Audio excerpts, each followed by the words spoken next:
warahmatullahi wabarakatuh. Alhamdulillahirabbil alamin. Wassalatu wassalam asrofi anbiya wal mursalin sayyidina wa maulana Muhammadin wa ala alihi washabihi wasallim. Amma ba'd. Para penonton yang dirahmati oleh Allah Subhanahu wa taala, tidak terasa hari Ramadan sudah memasuki hari yang ke-11, di mana kita setiap harinya berusaha untuk terus memompa, melakukan hal-hal baik. Karena di bulan ini semua hal yang kita lakukan itu dilipat gandakan oleh Allah Subhanahu wa taala. Pada topik video ini saya akan membahas amalan-amalan sunnah yang dilakukan pada bulan Ramadan. Yang pertama adalah sedekah, teman-teman. Amalan-amalan yang harus dilakukan pada bulan Ramadan, yang pertama adalah sedekah.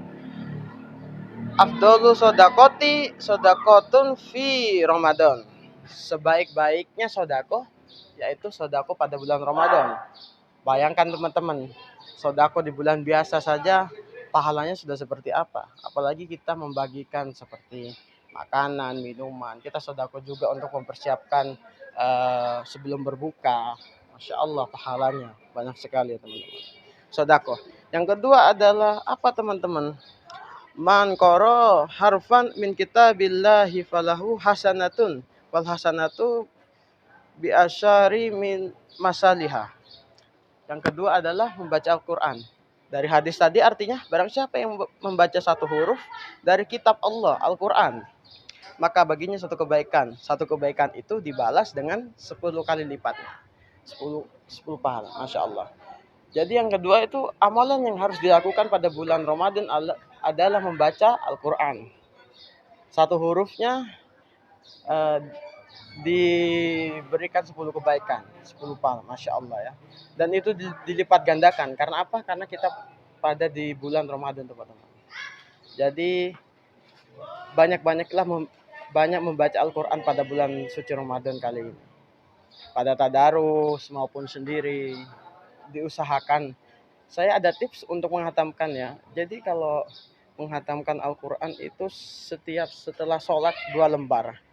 Nah, kan sholat ada 5 waktu. Jadi kita 2 lembar sampai 5 kali, akhirnya dapat 10. 10 lembar itu hatam 1 juz. Jadi diusahakan bulan ini minimal hatam 1 kali, insya Allah. Masya Allah, pahalanya banyak sekali. Maupun di tadarus maupun sendiri. Yang ketiga apa teman-teman? Man qoma ramadana imanan wahtisaban ghufira lahu taqaddama min dambi. Barang siapa ibadah tarawih, tahajud, salat ya, qiyamul lail, ibadah Ramadan seraya beriman dan ikhlas, maka diampuni baginya dosa yang telah lampau.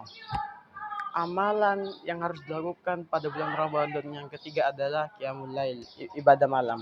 Apapun itu, sholat tarawih, sholat sunat tarawih, sholat sunat tahajud, sholat sunat wudu, sholat ibadah dengan ikhlas, maka dia akan diampuni oleh Allah Subhanahu wa taala. Yang ketiga apa teman-teman? Saya ulang, yang keempat, beriktikaf di masjid. Karena Rasulullah sallallahu alaihi wasallam yaktakifu asyara awahiro man Ramadan. Rasulullah sallallahu alaihi wasallam beriktikaf di 10 hari terakhir bulan Ramadan. Mendekat-dekati Lailatul Qadar. Jadi amalan yang harus dilakukan pada bulan Ramadan yang keempat adalah beriktikaf di masjid. Yang terutama itu pada 10 malam terakhir bulan Ramadan. Karena di situ kita mencari malam Lailatul Qadar. Yang kelima adalah zikir. Masya Allah, yang kelima ini sudah tentu, karena zikir itu termasuk ya, sholat kita juga berzikir, ngaji kita juga berzikir. Dan berzikir ini yang paling utama adalah istighfar ya. Karena dosa-dosa kita banyak, semua manusia itu berdosa, jadi kita harus meminta ampunan kepada Sang Maha Pengampun, Allah Subhanahu wa taala, Al-Ghafur. Itu saja yang bisa saya sampaikan. Semoga yang saya sampaikan bermanfaat bagi para penonton pemirsa. Apabila ada salah kata, salah omongan, mohon maaf. Dari saya, sekian. Wassalamualaikum warahmatullahi wabarakatuh.